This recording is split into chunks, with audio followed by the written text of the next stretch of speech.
Hello everyone, फटाफट revision series में आपका स्वागत है। ये सीरीज़ आपके लिए बेहद महत्वपूर्ण होने वाली है। तो चलिए आज में इसमें हम देखते हैं हमारे पास कौन कौन से पॉइंट हैं। प्रोकैरियोटिक में निम्न में से कौन सा अनुपस्थित होता है? तो नाभ के भित्ति, माइटोकॉन्ड्रिया, क्लोरोप्लास्ट सभी अनुपस्थित होते हैं। कोशिका की खोज सबसे पहले किसने की थी? तो आपको पता है कि ये रॉबर्ट हुक ने की थी। हरित लवक की झिल्ली जो होती है वो द्विपर्तीय होती है, डबल मेम्ब्रेन होती है। कौन सा कोशिकांग कोशिका का बिजली घर कहलाता है? तो माइटोकॉन्ड्रिया को बिजली घर कहा जाता है। जब एक गुणसूत्र में सेंट्रोमियर की स्थिति मध्य भाग में होती है तो हम ऐसे गुणसूत्र को मेटासेंट्रिक कहते हैं। ये मध्य भाग में होगी, मेटासेंट्रिक। कोशिका में ग्लाइकोलिपिड ग्लाइकोप्रोटीन बनने का जो स्थल है वो है हमारा गोल्जी बॉडी। प्रोटीन के ऊपर ग्लाइको की पैकेजिंग करती है गोल्जी बॉडी। निम्न में से कौन सा कोशिकांग डिक्टियोसोम से जाना जाता है? तो गोल्जी बॉडी को डिक्टियोसोम से भी जानते हैं। अर्धसूत्री विभाजन पाया जाता है। तो केवल जनन कोशिकाओं में जहां गुणसूत्र आधे हो जाते हैं अर्धसूत्री विभाजन पाया जाता है। देखते हैं पादप कोशिका में प्रोटीन संश्लेषण का स्थल तो राइबोसोम है। पादप कोशिका में प्रोटीन संश्लेषण का स्थल राइबोसोम है, हमें पता है, रिपीट हो गया है ये क्वेश्चन। चिकनी अंतःप्रद्रव्य जालिका किसके संश्लेषण में शामिल होती है? तो चिकनी है, विदाउट राइबोसोम है, प्रोटीन के संश्लेषण में ये शामिल होती है। अगर हम बात करते हैं रॉबर्ट ब्राउन अपनी किस खोज के लिए जाने जाते हैं? रॉबर्ट ब्राउन की बात की जा रही है, रॉबर्ट हुक की बात नहीं की जा रही है। रॉबर्ट ब्राउन ने किसकी खोज की? तो रॉबर्ट ब्राउन ने खोज की थी केंद्रक की खोज की थी। अगले पॉइंट को देखते हैं, एक्रोसोम किसका बना होता है? गोल्जी काय का, माइटोकॉन्ड्रिया, राइबोसोम या सेंट्रियोल्स का? तो एक्रोसोम शुक्राणु का अगला भाग होता है, एक्रोसोम जो कि गोल्जी काय का बना होता है। लाइसोसोम की उत्पत्ति कहाँ से होती है? लाइसोसोम की उत्पत्ति होती है गोल्जी उपकरण से। लाइसोसोम की उत्पत्ति होती है, ये सेल है, ये न्यूक्लियस है, यहाँ पर ये गोल्जी बॉडी होती है, छोटे छोटे लाइसोसोम जिन्हें आत्महत्या के थैले भी कहा गया है। लाइसोसोम की उत्पत्ति गोल्जी उपकरण से है।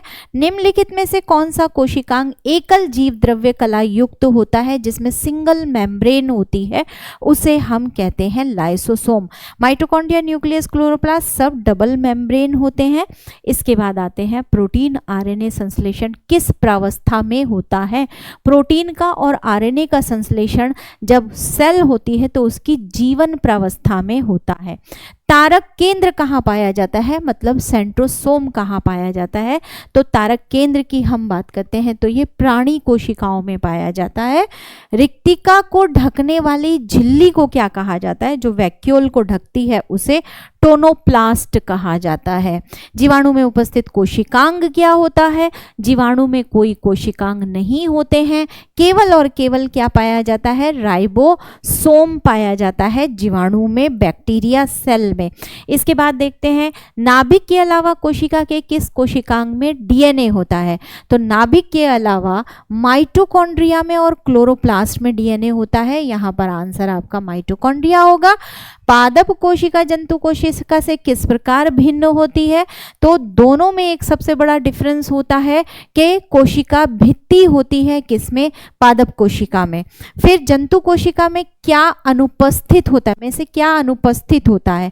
तो यहाँ सेलुलोज अनुपस्थित होता है। Cellulose is a special characteristic of plant cell और सेलुलोज से बनी हुई कोशिका भित्ति जंतु कोशिका में नहीं होती है। निम्न में से किस कोशिकांग को कोशिका पावर हाउस कहते हैं?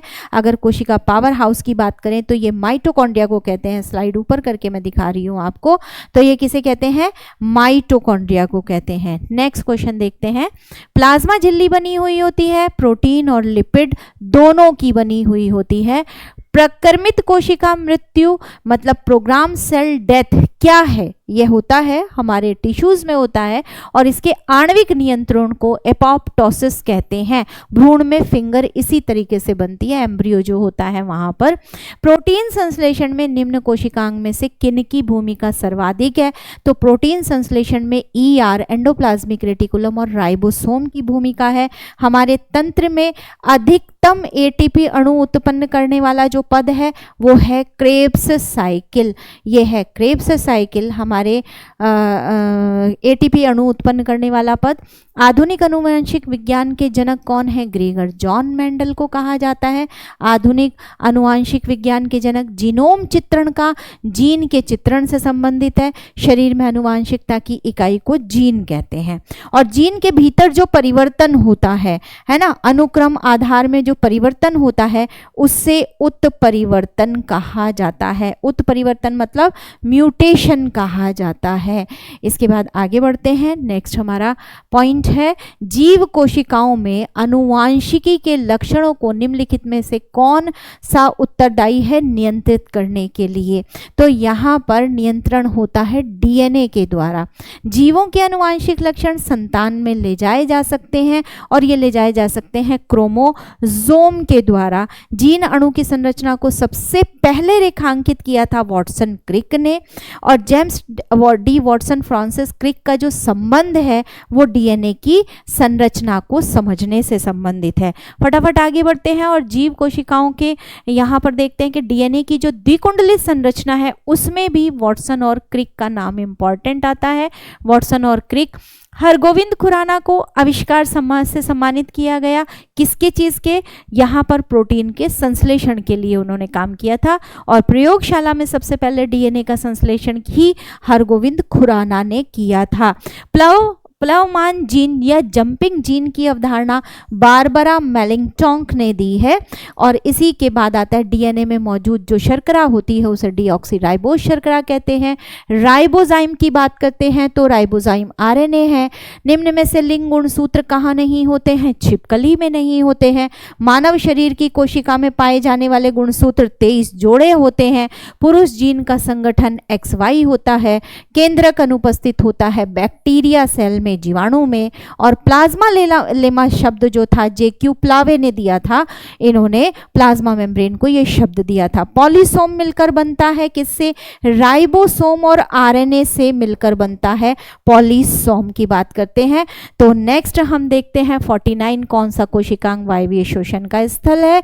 माइटोकॉन्ड्रिया। और F1 पार्टिकल पाए जाते हैं आपके माइटोकॉन्ड्रिया में ही पाए जाते हैं। माइटोकॉन्ड्रिया में जो अंदर की मेम्ब्रेन ऐसे मुड़ी होती है इस पर F1 पार्टिकल लगे रहते हैं क्रिस्टी के ऊपर। ये था आपका सुपर फटाफट 50 है ना। तो ये आपके लिए बहुत इंपॉर्टेंट होगा। जय हिंद।